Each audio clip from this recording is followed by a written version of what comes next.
a car to the finish. Andy talks us through a qualifying lap of Le Mans. Okay, now onto the start-finish straight. All you have to do here is go up through into fifth gear. We come up to the Dunlop chicane, which is very, very tricky because you'll continue into turn when you really want to stop. You go down into fourth gear, just a slight flick to the left and right, through the Dunlop chicane, then up over the brow where the car goes light, and sometimes the tail end just gets away from you with a little bit of wheel spin. Into fifth gear, down to the S's, very fast, into fourth gear. Another left-right, but very much faster than the Dunlop chicane. Stay in fourth, up onto the rev limiter before Tete Rouge, which leads you onto the famous Mulsanne straight. I'm staying in fourth gear to save the gearbox here. Accelerate very hard out of here, into fifth, into sixth. And then basically all you have to do for the next few seconds is just sit there and enjoy the scenery. All you can really see coming down the straight of the corner are just the signboards, the meters to go before you arrive at the corner. And what I'm looking for is the 200 meter board. I want to brake just before the 200 meter board, and then you can go down to either fourth or third on this occasion, to go through the first chicane. There's some traffic in front, so I want to get a good exit and pass them on the way out, if they wait for me. Accelerate hard up to third, fourth, fifth, past the two cars, up into sixth gear, and we've got another period of time where we're just waiting, looking for the signboards to the second chicane.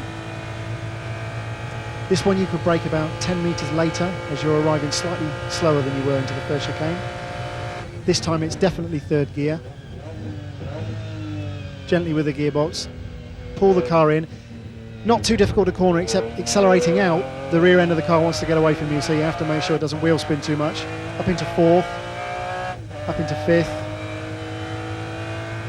then up into sixth gear, and then over the famous brow before the Mulsanne corner, which used to be taken at 250 miles an hour. Now it's probably about 180.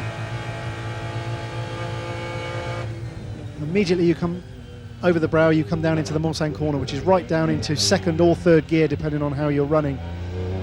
Very slow corner. Watch the wheel spin coming out. Up into third, fourth, into fifth.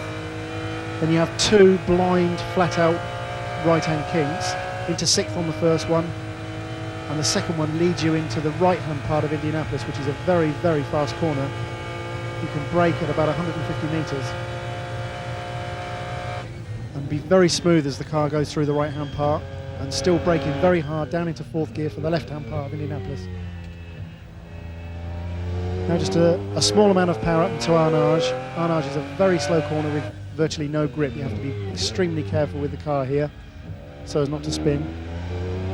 I'm taking it in third gear, accelerate out, up into fourth,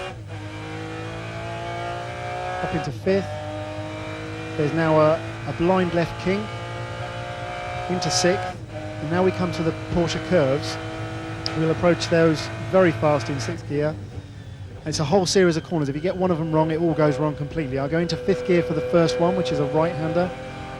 Then the left-hander is taken in fifth. The next left-hander in fifth, and then straight down into fourth gear for the right-hander. You have to keep very, very tight here. Don't let the car get out wide because it's very dirty out wide. And then the last left-hander is a very nasty off-camber corner, which catches a lot of people out. Then up into fifth gear, through a little right-left. We stay in fifth now, all the way up to the fourth chicane, which is taken in third gear. In fact, there are two chicanes, left-right, left-right. To be very tidy here, so as not to overheat the tyres. Accelerate hard out, press that radio button and tell them how much fuel you've used again. The circuit has changed considerably.